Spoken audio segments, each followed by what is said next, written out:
Welcome to LOA Today. I'm Walt Thiessen here with Alex King and Daniel Mangana. This is your daily dose of happy. We are so happy you decided to join us today. We're so happy that Alex is back with us today. Looking good there, Alex, and you got your supernatural shirt on, so you're in good stead. I am. That's a good thing, because, I mean, we've been missing you. Every single week that you're not here, we keep, Daniel, isn't it true? Every single time she's not here, I'm saying how much I miss her, and you're saying the same thing. So we're glad you're back. Really glad. Oh, it's nice to be missed. So we've got a few things that came in. We have an email from a listener. We have an email that came in from Abraham Hicks that I wanted to bring up. And believe it or not, I have an article from Popular Mechanics I want to bring up. So it's going to be an interesting day. But we'll start off with the email from Barbie, who just wrote in to say, she was responding to something we said last week. She said, the live stream has been quiet lately because you've done a phenomenal job at promoting and directing everyone to the app, which is an interesting point. I hadn't thought of that. Good point. Yeah. So well done to you and Dan's segues. And she says she's looking forward to the new ebook gift that's going to be coming out. Alex, I promised everybody I was going to turn that book that a bunch of us wrote a couple of years ago, Real Success Stories of the Law of Attraction, into something that goes onto the app. So that's going to be coming out in the next couple of months. Yeah, that's going to be good. But yeah, thank you, Barbie. That was a good point. And Dan, I guess Barbie wanted to make sure that you knew and realized your segue attempts are noted and noticed and appreciated. Gee shucks, guys. You know how to make a boy shy. I don't think I've ever heard you say that. That's crazy. Me neither. Okay, the second thing. See me. Yes, folks, Thursday is now officially back. So the second thing I got was an email. Now, this is one of the email lists I'm on regularly. This is the Abraham Hicks email. And I was going to this say, one, we got a personal email from Abraham Hicks. I feel special. Well, that would be really cool. I would like that one. But yeah, but this is close, you know. Okay. And I just brought it in because I wanted to see what you guys thought about what they're saying here. Okay. So here it goes. It says, you cannot be separated from that which you are calling God. People hear us say, reach for the thought that feels best. And they think, oh no, I need to listen to what God wants. But aren't we talking about the same thing? Aren't your emotions guiding you to that connection? And doesn't the word God just set you off on all kinds of tangents that don't have anything to do with your relationship with that which is this eternal energy of love that is your source? So a little controversial. Just curious to see what you guys think about that. Jinx.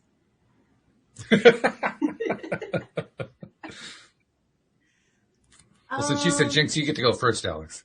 Dang it. Why is it always me? Well, we're just welcoming you back. That's all it is. Yeah, but now I'm rusty. So. Okay, well then in a few weeks. We'll give you a moment to recollect your thoughts, and then come back. Talk amongst myself. Do you want to go, Dan, or should I go? You're going to bow to me. Okay. I agree with him.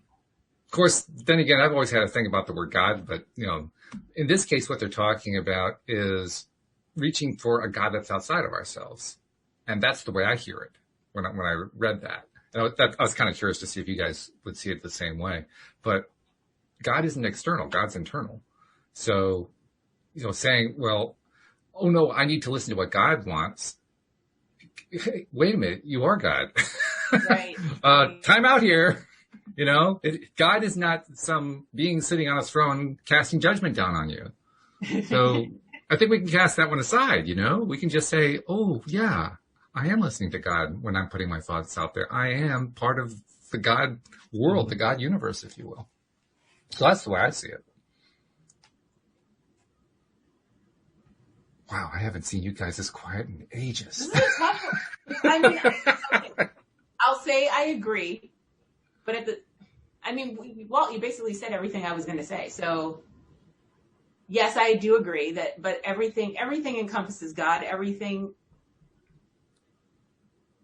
Dan sends us a message. Sorry, He Daniel. says, I'm jinxed. Oh, my goodness. I'm dead.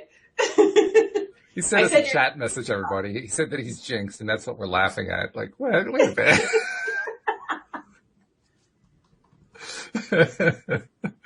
I said Daniel. Oh, in England you have to say it 3 times. Oh, no, not here. Oh, that's a bit weak. Yeah, it is.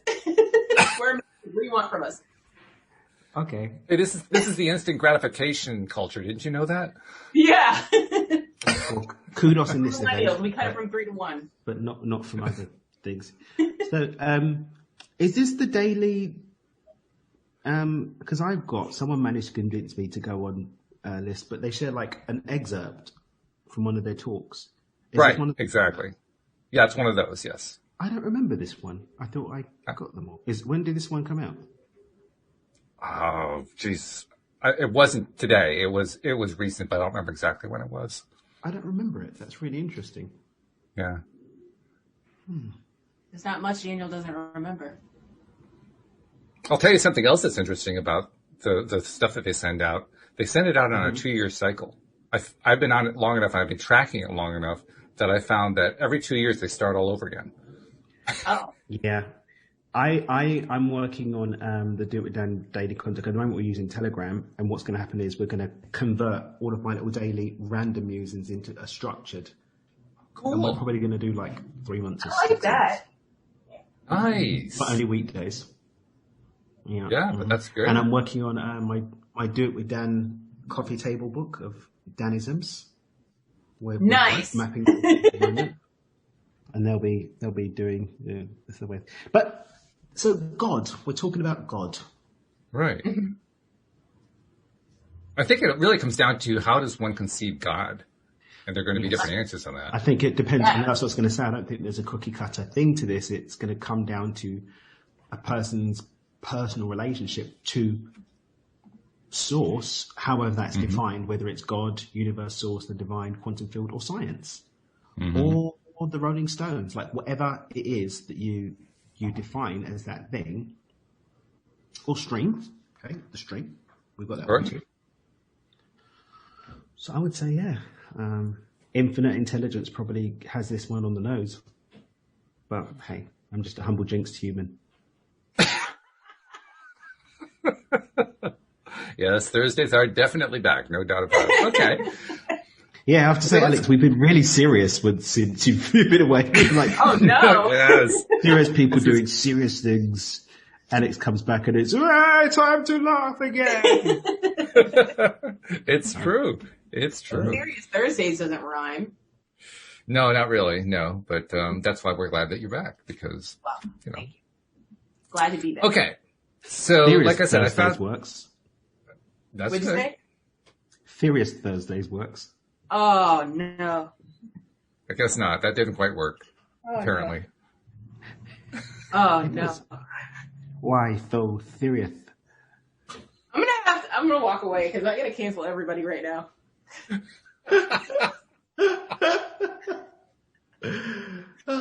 Dad jokes are getting worse, Daniel. And that means they're getting better. Inverse relationship to quality. So, but you have to give him, a little extra credit for that because he is a dad now, so he gets to do dad jokes. That's the whole point. Well, that's why I'm acknowledging it. Thank you, Ethan, for my ticket to the Dad Joke Club. That's right. Oh yeah, your job is done. Oh boy. Sorry, what were you saying, Daniel? Before we rudely interrupted you. No, I was rudely interrupting the silliness to come back to seriousness and discussing. Lord help us all. Okay. Which Lord? Which angulation? Whichever one you pray to, that it doesn't matter. Oh, okay. Everybody's got somebody different. Yeah. Or do they? Or do they? Some people could have the same. Well, when I look at my purple brick theory, everyone's looking at the same brick from a different angle. Mm-hmm. I agree. Depending on the lighting, it might not even be purple anymore. Ooh, down the rabbit hole we go.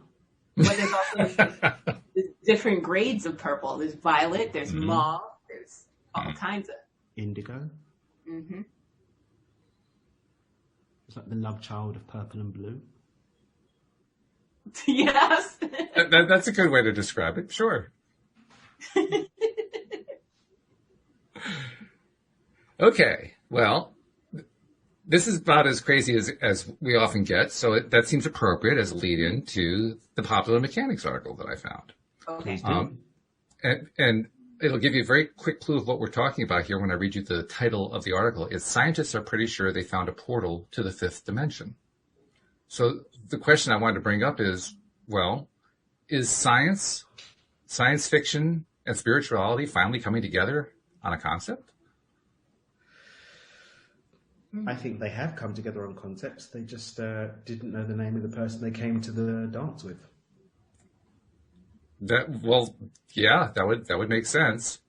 I just wanted to make sure we're all three talking about the same thing. I think we are. I mean, the terminology that science is using these days, you have to have a glossary every time that you read something, trying to figure out what the heck all the different words mean. Right. But they're talking about dark matter, which, this is really interesting. The article admits they don't know where it is or what it looks like. And they've never seen it before, but they're willing to acknowledge that it's there, which just strikes me as being so spiritual. I love it. That's mathematics in many instances is becoming the portal between the seen and the unseen, because something makes sense mathematically, even though it's not been experienced. So when they start, I was listening to, it was a podcast or something about the dimensions, and mathematically they've proven the probability of everything up to the 12th dimension. But after that, the maths stops making sense, and it can't be held together. Mm-hmm. So they haven't been there experiencing, but from the maths, they know that it's there. Math is a wonderful thing, I guess, then. Yeah.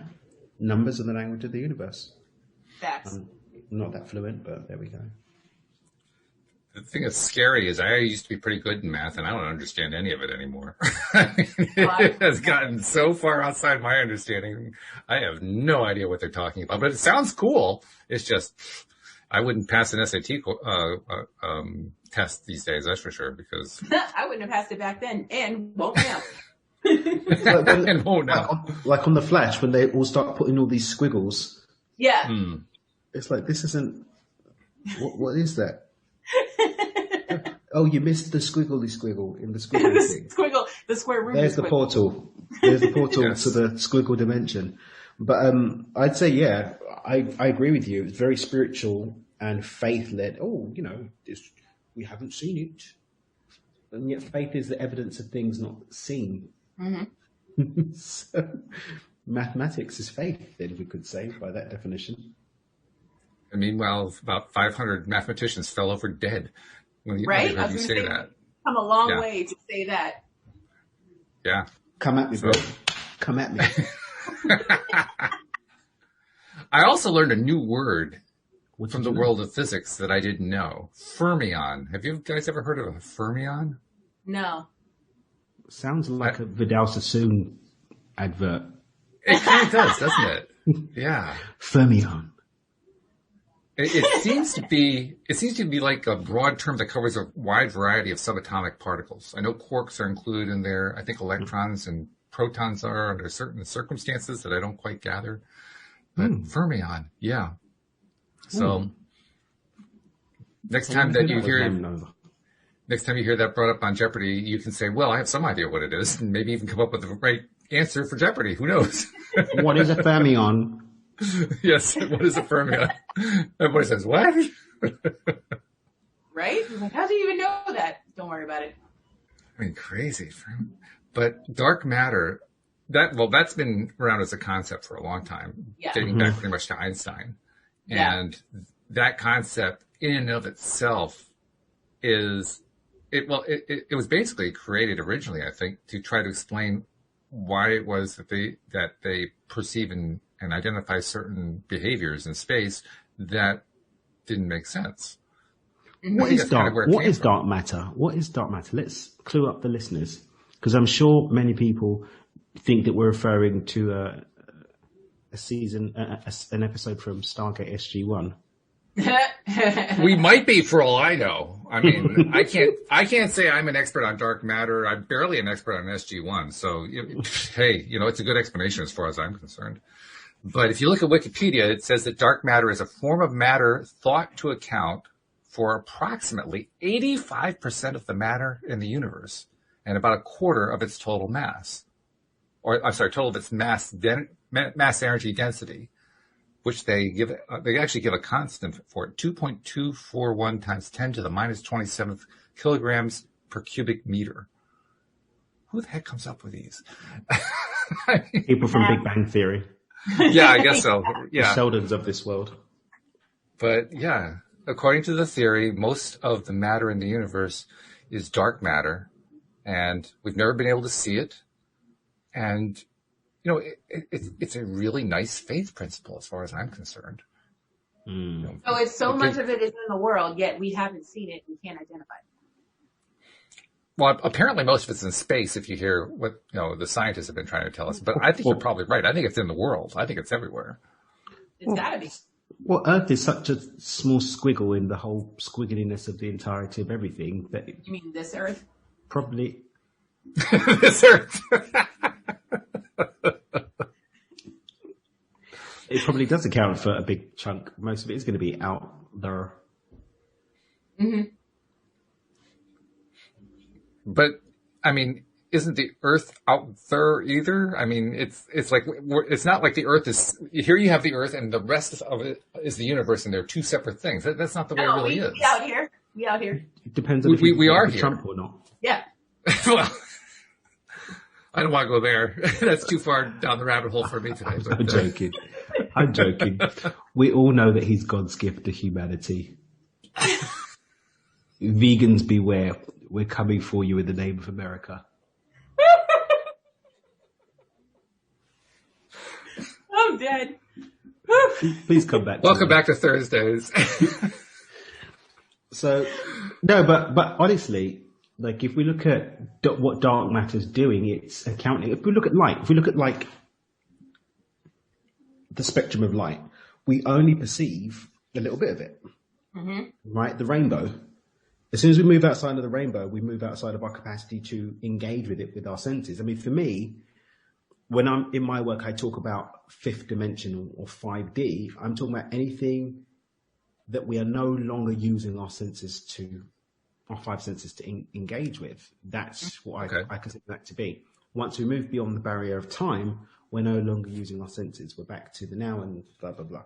Now, obviously, some people have extrasensory perception where they can communicate with these, and we can use instruments, mechanical instruments to engage with it. But dark matter, I think, is once we go beyond the capacity even to use the instruments that we have the technology to perceive, that's when we get into the dark matter, I think. That's a good explanation. That's kind of like a non-scientific scientific explanation. Yeah, because I'm not a scientist. Science for the masses, Yeah, because I'm not going to disrespect scientists by saying, let's talk about the quantum. I've not got a physics degree.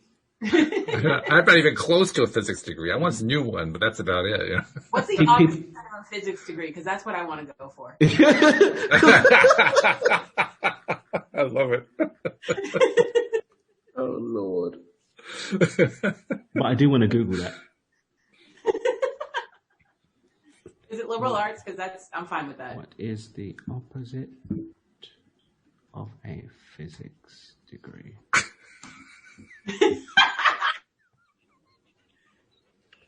The opposite of physics.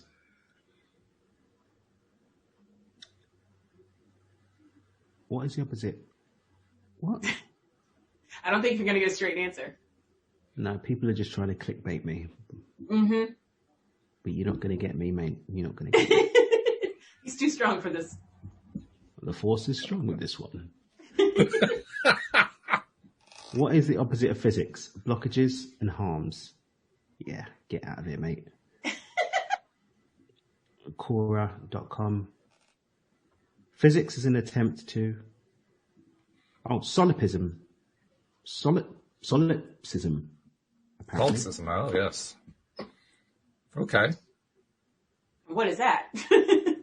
The opposite of physics is to make some guesses without any facts, ignore patterns, and then make statements that have no foundation in anything. Be vegan. So the human race. Well, solipsism is essentially defining what you're trying to understand by using the term that you're trying to understand, which you're not supposed to do. Okay. Anyway, I think that's cool. Well, I'm going to major in that. Well, thank you for You're bringing major that in solipsism. Yep. Matter of fact, I'm making up my major as I'm making up my degree. So I'm just going to plaster something on the wall. Okay. It's gonna, I'm going to bring Mike that there Ross? so you guys will see it. We're looking forward to it. Yep. I mean, are you going to do a doctoral thesis? I'm kind of curious. No, that seems like work. That's something we wouldn't do. Oh, this is the easy degree. Oh, I yeah, get it. yeah. It's the opposite of physics. Hello. Hello. The thing that is really cool about Thursdays, and I'd forgotten this because we haven't had a chance to do it in such a long time, is not only do we go down rabbit holes, we go down rabbit holes from which there are no exits. Oh. Who wants exits from the rabbit hole? What fun is that? That's like getting off the water slide by taking an exit. Like, come on. Set me free from the rabbit hole. I want to be free. All right. Okay. Well, I'm going to try one more time and then I'll give up on the topic. But dark matter, 85% of the universe, according to the Wikipedia article, and who might disagree with Wikipedia. So 85% of the universe, and the Earth, I am positing, is part of the universe. So therefore, 85% of the Earth and the people on it and all of our life is dark matter. That's what I'm saying. So how do we not have seen it or identified it yet? Because we don't have them. We don't have them the technology Yet. to do it.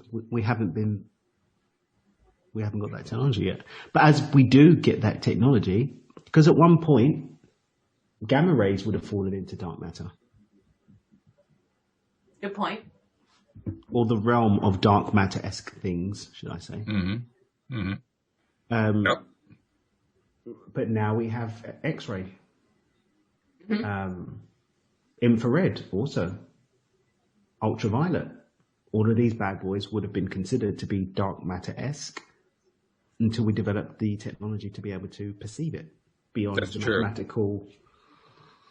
mathematical proof that demonstrated its existence. Yeah. And look what we got out of it. I mean, they discovered microwaves and they turned them into microwave ovens. I mean, you know, it was very practical. Once we can see it, then we can do something with it. That's right. So I guess that's the answer to your question, Alex. They haven't figured out how to see it yet, so that's why we don't know about it, other than theoretically. But if we know that it's there, A lot of it out there for us not to know what's going on. yeah, but this is par for the course, isn't it? Yeah, that's true. I mean, most of what's going on, we don't really understand that it's going on. True. Mm-hmm. We'll get there. That's normal. Yeah. And you know, I don't worry about it personally. I don't know about you. I just don't worry about it. Wasn't really on my top 10 list, but Right. Exactly. like. But I keep thinking about this. Turn off the alarm. Did we discover dark matter today? Let me Google it. That's me every day. I had no idea it was weighing on your mind so heavily. That's interesting. It was, Okay. and I'm glad you brought it up because I thought I was alone. So anyway, we're really good at derailing each other. Did you guys notice that? Yeah. So getting back to what I was going to say about dark matter, if like 85% of our world here is dark matter, is it too big of a leap to suggest that a lot of the things we talk about here on the show about law of attraction, spirituality, you know, source energy, auras, you know, all the various things we've talked about, is it too big of a leap of faith to say that dark matter plays a role in all that stuff? I don't know about plays a role. But could it be Well, I can't say more than that. Could it be the field in which all this fun happens? Yeah, it could be. It could be. And if dark matter's properties are affecting that field, then we're basically playing on a rigged field. We didn't know how the game was rigged. Once again, we are learning the rules of the game after we started playing the game. Mm-hmm. That's how I always play. Yeah, we're good at that. We do this a lot, actually. Yeah, I like to learn as I go along. Mm. How does it work out for you? Great. I'm a hands-on learner, so I need to be like in the nitty-gritty of it in order for it to like click up here. Okay. All right. Yeah, I guess I could see that. I mean, personally, I would not have objected if they'd handed me a manual when I got here, but you know, I guess that's just not the way the game's played here. I was like, nah, I'm good. I'll figure it out. Send me in. I want to have fun. No, I was in the meeting and I was like, yeah, contrast. Yeah, got it. Okay, let me in. Oh, maybe that's what happened to me. Maybe that's what happened. What? I spent 30 years of my life trapped in the dark matter. And that's why I was so confused. I didn't know I was trapped in dark. I knew I was trapped. My life wasn't going anywhere. I didn't enjoy any of it. Now I know why I was trapped in the dark matter. Sounds legit to me. No. I guess. If you want it to work, it works. I guess so. Yeah, it's one of those predetermined things. Your desire makes it so. Yes. Well, I think what I will do is I will just let science continue to do its stuff because, like I said, when I was reading the article, I barely understood what they were saying. Mm-hmm. And a lot of the time I had to go look up, terminology just to find out what they were talking about. And even then I barely understood what they were saying. So I think I'll just wait for them to develop it a little bit further and check back in. I'll do like you do. I'll check the Google headlines to see is there anything new about black matter or dark matter, And exactly. What comes up. Set a Google alert, as a matter of fact. That's a good idea. Yeah. Yeah. Set it for the year 2046, We'll set it for now. And then, see how it goes. That's right. Okay. Well, that's what I brought to the table today. So after that, we can just go wherever we want to go. Maybe this is a time to actually remind people about the app, and then we can figure out what we're talking about after that. What do you think? So, I agree. Good to me. First of all, thank you to Barbie for sending in the email. We want to encourage more people to send in emails. That's what we created the app for. And in fact, Barbie, I think, identified why we've been getting fewer live stream messages and more emails because of people using the app. So thank you very much to those of you who are using the app. We really appreciate it. And for those of you who haven't spoken up yet, come on, join in the fun, join in the insanity, especially on Thursdays. Have we figured out what we call Thursdays yet? I mean, Dan was calling them Furious Thursdays, but that isn't really what we voted on, I don't think. Oh, yeah, you guys are prejudiced. Your chakras are definitely out of alignment. I bet you've been eating meat. That must be it. Oh man. I got to bring something up before let me finish the promo first, which is that make sure that you use the app to send in your questions and comments because we want to include them in the show like we did with Barbie's. And check us out on YouTube as well because, that way you can actually see us when we're being insane like we are today. And, of course, now that we have the lovely Alex back to explain to people how to find us on YouTube, then Dan and I can both relax. So, Alex, how do they find us on YouTube? Well, you go to YouTube, search LOA Today podcast videos, and once you see our smiling faces, click down below to the red subscribe button. Next to the red subscribe button, there's a little silver bell. Make sure you click all so you will always be notified when we are live. So there it is. Okay. Oh, yeah. So, okay, getting back to, I'm not sure where we're getting back to, but I guess I was just going back to the question of dark matter. I keep thinking about this dark matter thing. Like, I've got dark matter on the brain right now. You do have dark matter on the brain. Apparently, 85% of it. I mean, if it's evenly distributed, I don't know how well it's distributed myself, but, if it is. When we look at density, he says he's not a scientist and then goes down the rabbit hole. When we look at density, the space. No, but the space between particles is filled with something. There is no empty space in the universe. Mm-hmm. So all of that empty space that creates the, more dense or less dense is perhaps filled with dark matter. It's the interconnected tissue of the universe. Okay. I like that theory. Yeah, that you can kind of emotionally grab onto that one. I like that one. Scientists of the world, please do not barbecue me to your gods. I have no idea what I'm saying is actually the thing, but it's a thing. If it came to you, if it came and it felt good, it was a thing. It was something that you needed to bring out. Because it's what Linda and Rita called a drop-in. You got a drop-in. And when you got the drop-in, and if it felt good, you had to put it out there because it was real. Yep. Mm-hmm. So, well done, Daniel. All right. Thank you. Yeah, well, you're welcome. No problem. Just looking to see what else was in this. Oh, going back to the fifth dimension concept. Because, Daniel, you gave your definition of what you're talking about when you use the term fifth dimension, which, by the way, I appreciate because I've had that conversation with a number of co-hosts trying to get them to tell me what the fifth dimension was. And I kept getting a lot of different answers that were, they were reasonable answers. It's just that they were airy-flary fuffball.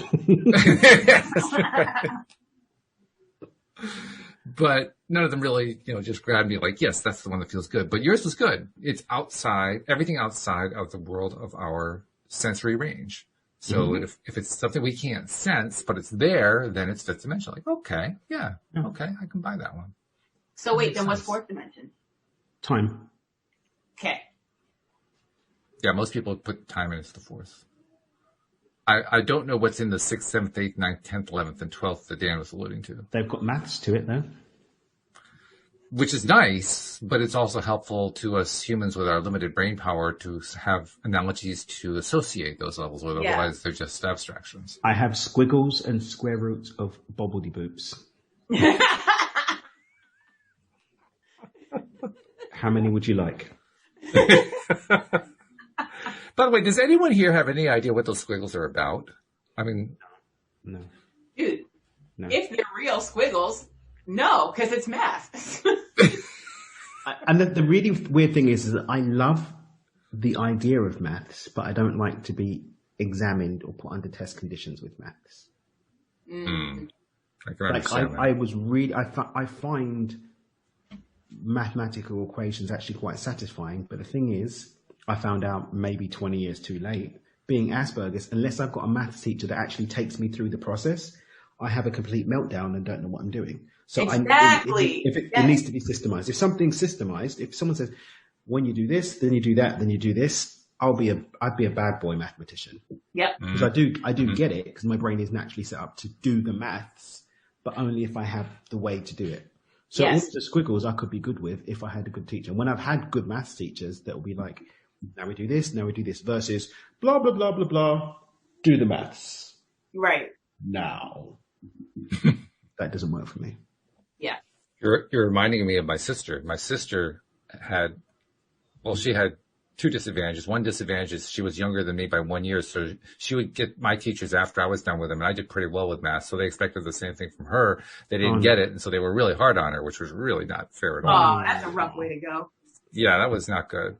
But the second thing was she learned after about, I think by like senior year of high school, she finally figured out with the help of a math teacher that all of her way of thinking was right-brained. She was very pictorial-oriented rather than logical left-brain-oriented. And mathematics is taught left-brain-oriented. Yep. So the particular teacher, and I can remember him because he was also the AP math teacher, or AP calculus, I guess it was, sat down with her and walked her through some of the basics of geometry and trigonometry and so forth using a pictorial approach, and she got it instantly. So I'm wondering, Daniel, is that kind of similar to what you're talking about? You said if they could show you A, B, and C what to do, then you're fine. Do you have a similar thing with the pictorial thing? No, it doesn't have to be pictorial. It just has to be logically laid out. just logically laid out. Okay, as long as it's logically laid out, A, B, C, D, E, F, G. Anything systemized, I can learn. Anything not systemized, I will melt down. Which actually makes sense to me, because especially when we've gotten into the really deep conversations about the nature of spirit and source energy and our interaction with it and thoughts and so forth, you lay out really intricate abstract theories, and that requires having that ability to deal with stuff strung together like that. So it makes sense. It makes sense that that's a strength for you. I mean, Alex, you were nodding your head up and down. What was your thing with math? Was it that you just didn't get any of it, or did you find a particular method that worked? Or no, I had an issue way back. I want to say second grade, maybe third grade, where I was called up to the board. So I have like PTSD with math, on top of the fact that like I didn't get it. So I was called up to the board and to solve a math problem. I didn't know the answer, and the teacher made me stand there the entire day until I gave an answer. Oh no. Wow. Yeah. So that's torture. Yeah, literally the whole class staring at me, and I'm just standing like this for like the entire day. Yeah. That's cruelty. So anytime I get frustrated and there's a math problem involved, and I didn't even realize this till like years of therapy. And then that came up. So yeah, it was crazy. So I have an aversion to math, and also like it just doesn't click in my brain. You can show me how to do it, I'll get it in that 1 second. Yeah, your reticular activating system is shut down. Yeah, and I'm just like, I'll go home and can't do the homework, even though I just learned it in class not even a half hour ago. Wow, yeah. There are a lot of people. I mean, yours is a particularly severe case because that particular math teacher was just abusive. But there are a lot of people who go through math classes in their primary and secondary school years, and they are learning a subject that they really are not prepared to learn. Mm-hmm. And that may sound strange, but I firmly believe all subjects need to be subjects that you're prepared for. And by prepared for, I mean you're ready for it. Like you're emotionally ready, you want it, you're excited, you're psyched, so that you're able to focus on it, and you're doing it because you're loving the idea of doing it. Mm-hmm. And math is probably the most potentially damaging subject if you don't do that. Mm-hmm. We talk a lot in the broader society about, well, not so much anymore, but it used to be a big topic, illiteracy, how much illiteracy there was. From my perspective, there's a much bigger problem with innumeracy, the inability to handle numbers. It's the one we don't maybe talk about.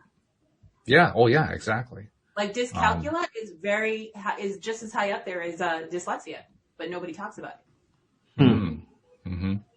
Mm-hmm. I first noticed it back when I first got out of college. I got out of college the year that we were in the middle of double-digit inflation, so there wasn't a whole lot of jobs available. So I just got whatever I could get, and I ended up getting a job as a bank teller.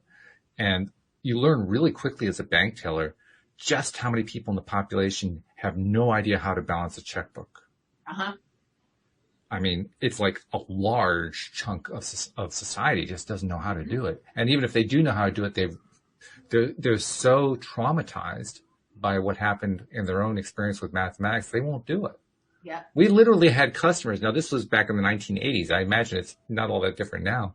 We literally had customers come into the bank for us to balance their checkbooks each month. My grandmother was one of those people. Right? Yeah. That's where I really became aware of just how serious the problem is, and my awareness has only grown over time. Mm-hmm. But it's a big deal. There because they stopped teaching it in school. What do you mean? Balancing checkbooks was, I took it in my time, but no class after. No, because they don't want people. The system doesn't want people to understand money. Yeah. That's how they can print trillions of dollars and make people think that it's safe, but it ain't. Yeah. And now it's like everything's got an app that does it for you. So everyone got lazy. Mm-hmm. Yep. And simple fact is that when you have an inability or perhaps even an emotional block to handling math, you end up avoiding math for most of your life, which is really sad. Yeah. Because there's so many areas of life where it actually becomes quite helpful. Mm-hmm. I mean, probably one of the most basic things I can think of, cooking. working from a recipe. I can't tell you how many times my wife will want to take a recipe and cut it down to half size and has trouble taking the fractions and dividing them in half. Oh, that's what Google's for. You know, and a lot of people have that problem. I can do it in my head quickly, but a lot of people can't do it at all. Even with a pen and paper, they can't do it. Nope. And it's not that it's a difficult operation. It's that there are difficult mental blocks in the way. Yeah. And those mental blocks. When I was in third grade, I had fun. I had a blast memorizing the multiplication tables. Did you? Yeah. But that's the only part of math I like. That's the only part. Because it's like, it's got a rhythm and a rhyme to it. So it makes sense. It's like this equals this because of this. That's true. Nobody ever studies the square root tables.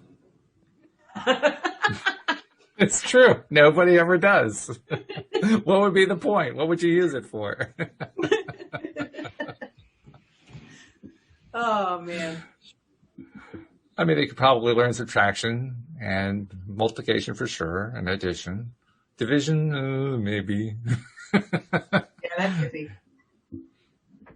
Division is actually pretty useful in everyday life, but yeah, simple things like taking a kitchen recipe and cutting it down to half size, that'll throw people off like crazy.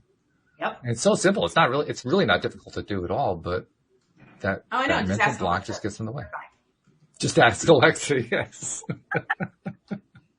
Alexa, do some thinking for me, please. Yeah. My hands are all covered in flour, so I can't Google it. So I need Alexa to do it. Help me, Alexa, help me. It's funny too because I try to teach Louise, the little tricks that I know, like for taking a fraction and dividing it in half. It's really simple. You just take the denominator and multiply it by 2, and that's your new fraction. It's literally that simple. And if I explain it to her, sometimes she'll get that, and sometimes she'll give me that look that says, "I have no idea what you just said." Yep, that's my face. Yeah. What you saying, Willis? Yeah, I'm always like, Kenny, math problem. Yeah, right. Or somebody will ask me, oh yeah, what's this plus this? Dude, math. I don't know. I don't have my calculator app out. Leave me alone. There's something to be said about like trusting though, because how many people are actually dyslexic because they've fallen out of a space of trusting themselves because they've some kind of trauma. Mm. Or what's the word for the number one again about numbers? What do you call it? Dyscalculia.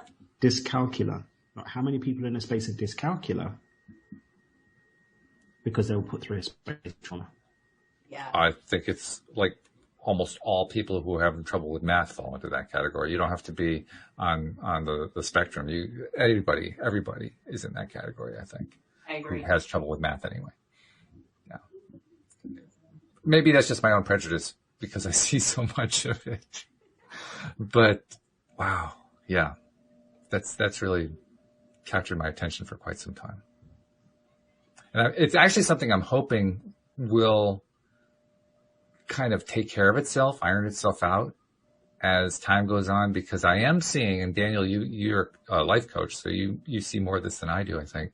I'm seeing more and more people gaining self-confidence, looking for ways to become more self-confident through things like trying to understand how to attract money into their lives, or how to utilize the law of attraction, or how to become conscious creators, how to utilize source energy, however you want to look at it. The more that people focus their attention on this, the more that they become self-loving, self-confident to a higher degree. And that is the kind of thing that enables things like math to start making sense. Mm. I mean, it's a long, slow motion process, but I think that's ultimately what happens. So at least that's what I keep telling myself. What's that? I was going to say that a lot of what's going on right now could be helping and or hindering us because of, students that are learning on their own right now. Are either thriving or not. So self-confidence coming from, I'm getting straight A's even though I'm working by myself at home, or the other way around. Mm-hmm. I'm not passing these classes because I have no interaction. But my niece right now, she's thriving. She keeps getting like student of the week, like week Yeah, after my week. niece too. It's like, what? Faye, you killing it, girl? She's like, yeah, Uncle, I'm doing it. She doesn't sound like that. She doesn't. Okay. Like Okay. But the question is that new? Is that new since the pandemic? She wasn't doing that before. Now she is. She wasn't hitting the numbers like every single week like she is now. Okay. Now, Okay. like we are very blessed that all the kids in our family are pretty much. We haven't had any slow coaches at all. So it's like who's gonna be the one that's gonna pop out the slower one? Because it's like, and we're very competitive by nature. Funny story. It was my sister's birthday on Monday. You're gonna laugh. You better laugh. Support me. I'm sensitive. So it's my sister's birthday, and they did like a quiz about my sister, and it was so funny to have so many man getters and like close things that like all doing this competing, to the point where my 7-year-old nephew and my 8-year-old great nephew did the team together, and they were like, we're gonna burn you, Uncle. You can't get us. And it's like they kept me on my toes. They were like guessing and beating everybody else. I won, but it was very close. It's very close. But we're very, very competitive. Like as young as 7, they're like, we're gonna win. For me, a big part of my journey has actually been kind of putting the brakes on that, but still being a winner, but putting the brakes on it. But yeah, all of them are very.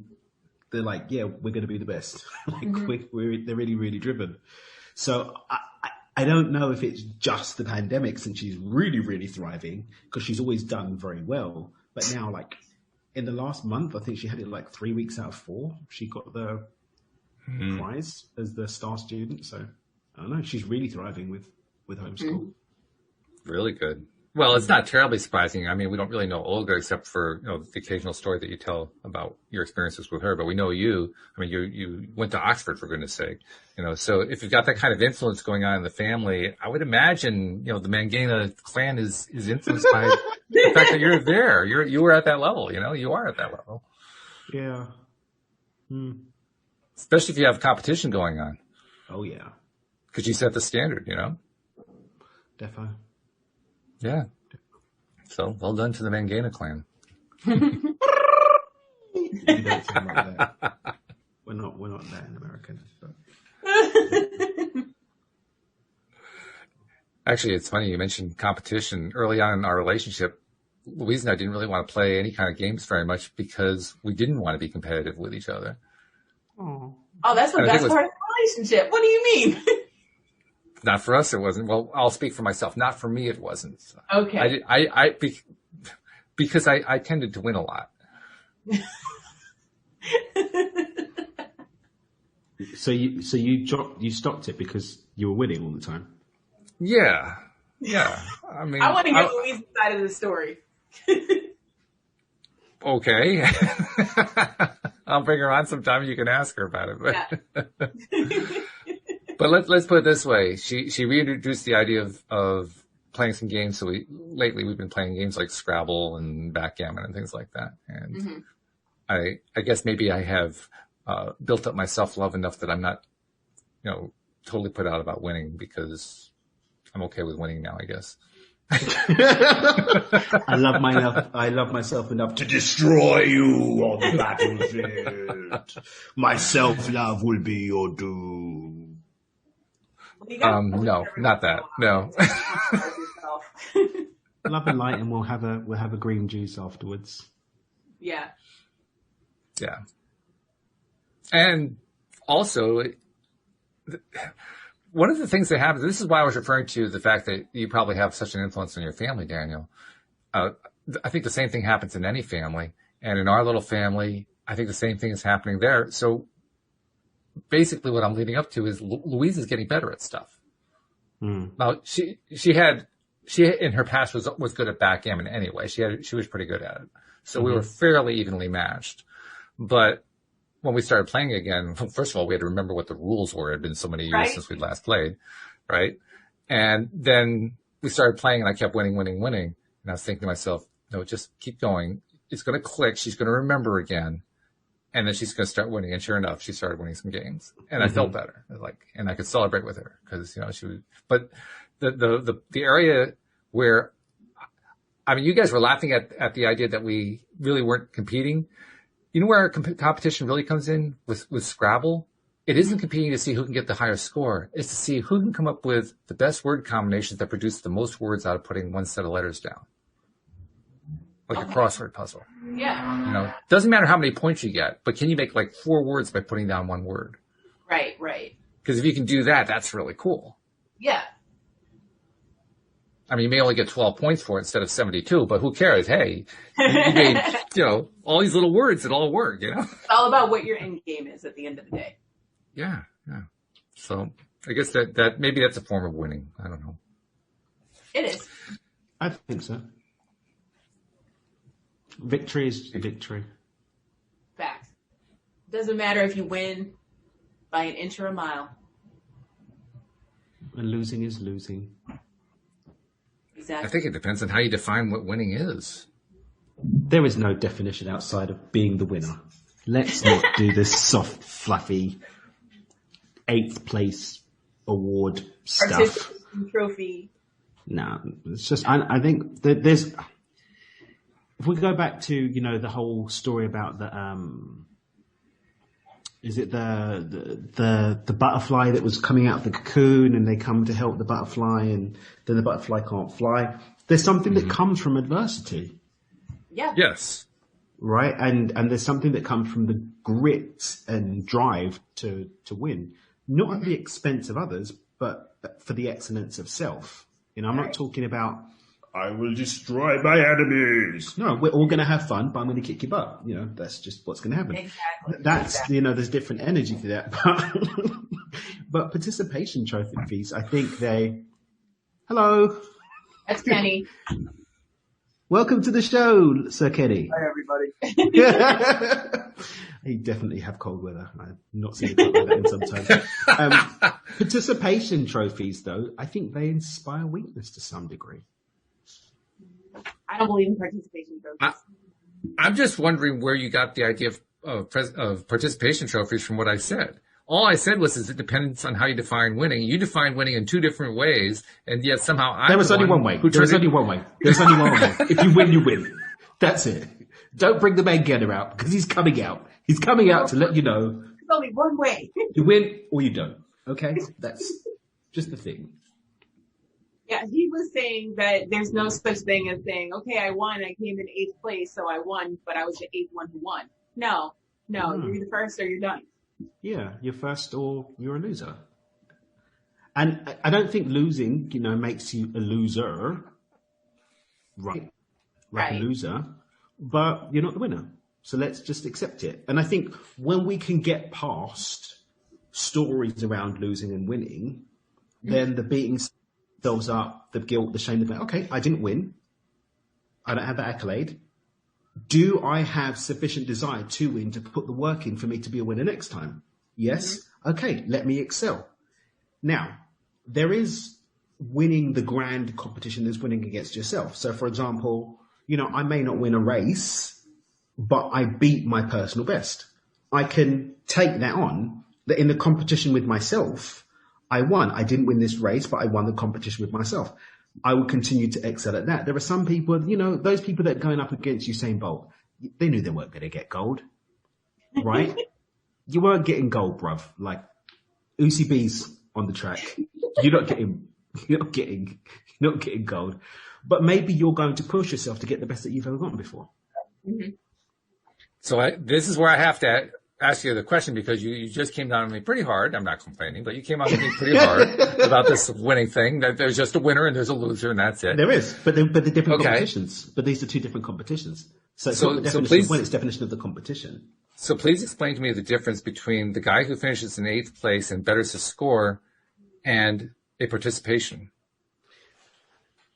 Participating is supposed to be for the bin. So for the race, he didn't win the race, but he beat his personal best. Mm-hmm. So that it's not the winning that deserves definition, it's the competition. So in terms of the definition of the competition of the race, first, second, and third, everyone else is just the participant. celebrating you, but that's what you are. Myself, I came in 8th, I came in 9th, but last year I came in 10th or I came in 11th. Mm-hmm. So I have a celebration point and I have something to build on. Maybe I don't have the capacity to be on the podium, but I do have the capacity to better myself. We always have the capacity to better ourselves. There are physical limitations for some of us on what we can do. I'm never going to be doing slam dunks. Why? I'm 5'9" and change. It's just not on the cards for me. I accept that. I'm not going to beat myself up if I didn't win the dunking competition, but if I get closer to the net because I've been doing exercise, cool. But maybe it's better for me to focus on my 3 points or my 2 point or my layup and excel at doing that. There's a whole thing of playing to your strengths and beating yourself up over the weaknesses. Maybe people coming in 8th and 9th should be looking at a different race or a different sport where they are actually going to be able to excel. Yeah. There's a mental component, I think, to beating yourself up by doing something that you're never going to win at, because the brain knows that you didn't win. It knows that you lost. I still find that a little convoluted, but I'm seeing some clarity there, so that is an improvement. And so we'll give you an improvement win on that one. Yeah. But I wasn't in that competition, so I lost. And I'm happy to accept that I lost. I wasn't in that improvement race. I didn't sign up for that one. I signed up for the convert you to my idea. It didn't work, so I lost. Simple. There's no emotional attachment to that. It's just a fact. There were winners, and I wasn't one of them. Therefore, I didn't win. And I think losing and being a loser, I think there's a mix-up there. Well, I agree with that, yes. I still think it's rather odd that you lost at something that you didn't enter the competition on, because you said you didn't enter it. So I'm not quite No, but I lost. No, I said I didn't do a competition with myself. So, because you said the competition with, you improved, yay. I didn't sign up for that one. No medal for me. The competition I was signed up for, presenting my argument, it failed. Okay, cool. Okay. Next time I'll be better equipped. All right. Well, I guess then the way I can translate that, if you will, into my own way of thinking is you got better at achieving your goal. Yes. And that is a big part of life, continuing to improve and get better. And as we improve, some point we may win a race, and some point we may change the race that we're running. But the aim is to keep getting better and keep doing and giving our best. And the way I look at it is every time that I get better, I applaud myself because that was another win. Uh-oh. And you are welcome to that. And you're welcome to that. And you're welcome to that race. But that race only has one participant.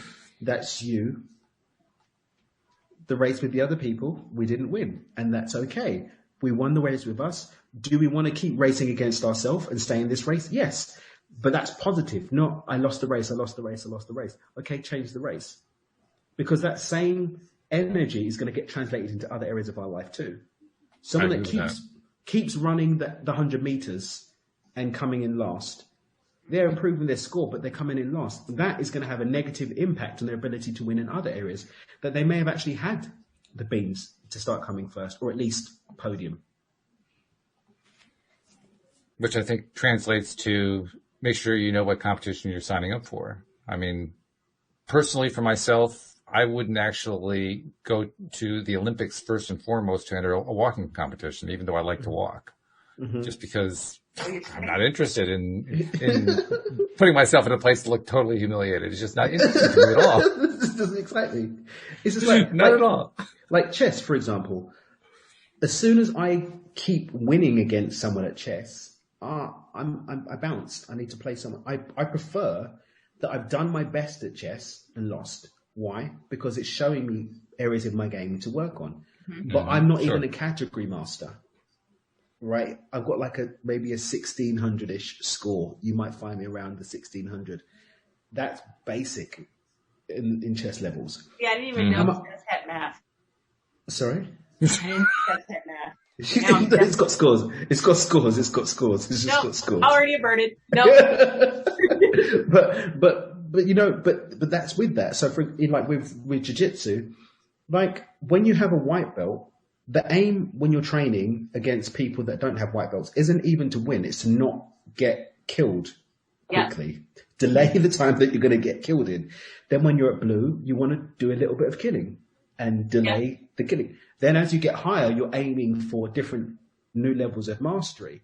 When I go on the mat as a white belt, my aim isn't to win, it's not to die quickly. I'm going to lose, but lose slowly. That is part and parcel of the process. And I'm okay with that. But that's the competition that I'm signing up for. I've consciously gone in there knowing I'm going to die here, but how quickly am I going to get tapped out? Agreed. Who knew there was such an art and science to the martial arts? I had no idea. Oh, yeah. Oh, yes. Okay. Well, that's a good way to wind up. So, interesting. We start off with dark matter. We end up in, I don't even know what to describe this. This is like winning, but not being worried about it. I don't know. What do you call this? Not being a sore loser. Not being a sore loser? Yeah, that's good. That's a good way to describe it. So, okay, good. Well, Alex, once again, it was great to have you back. I hope you're going to be back next week. I hope so too. With another t-shirt? All the t-shirts. Perhaps one that will know the meaning of.